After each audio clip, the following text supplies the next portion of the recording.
பழனியில் தைப்பூச திருவிழா அதிகாலை சூரிய தரிசனத்திற்காக ஆயிரக்கணக்கான பக்தர்கள் கைகளில் சூடம் ஏந்தி அரோகரா கோஷத்துடன் சூரிய பகவானை வணங்கினர். ஞாயிற்றுக்கிழமை காலை 8:30 மணி அளவில் கிடைக்கப்பெற்ற தகவலின்படி திண்டுக்கல் மாவட்டம் பழனி தண்டாயுதபாணி சுவாமி திருக்கோவிலில் தைப்பூச திருவிழா பக்தர்களின் அரோகரா கோஷத்துடன் கோலாகலமாக கொண்டாடப்பட்டு வருகிறது. தைப்பூச திருவிழாவில் கலந்து கொள்வதற்காக தமிழகத்தின் அனைத்து பகுதிகளில் இருந்து முருக பக்தர்கள் கூட்டம் கூட்டமாக பழனிக்கு பாத யாத்திரையாக வந்த வண்ணம் உள்ளனர். மலை அடிவாரத்தில் பால் காவடி, மயில் காவடி, இளநீர் காவடி என பல்வேறு வகையான காவடிகளை சுமந்து மேலதாளத்துடன் காவடி ஆட்டமாடி உற்சாகமாக தைப்பூச திருவிழாவை கொண்டாடி வருகின்றனர்.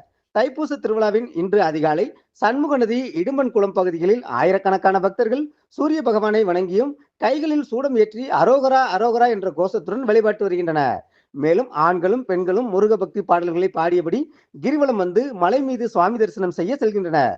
பக்தர்களின் கூட்டம் அதிகமாக உள்ளதால் சாமி தரிசனத்திற்கு மலை மீது செல்லக்கூடிய பாதை ஒரு வழி பாதையாக மாற்றப்பட்டுள்ளது. பக்தர்களின் கூட்டத்தை போலீசார் தடுப்புகள் ஏற்படுத்தி பிரித்து அனுப்பி வைக்கின்றனர். யானை பாதை வழியாக தரிசனத்திற்கு பக்தர்கள் மலை மேலே அனுமதிக்கப்பட்டு தரிசனம் முடிந்த பக்தர்கள் படிப்பாதை வழியாக கீழே இறங்கி செல்லும் வகையில் ஏற்பாடு செய்யப்பட்டுள்ளனர்.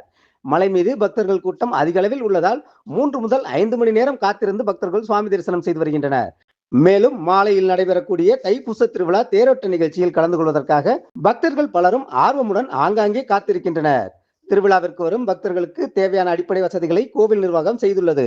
பக்தர்கள் கூட்டம் அதிகமாக உள்ள நிலையில் பாதுகாப்பு பணியில் 3500 போலீசார் ஈடுபடுத்தப்பட்டுள்ளனர்.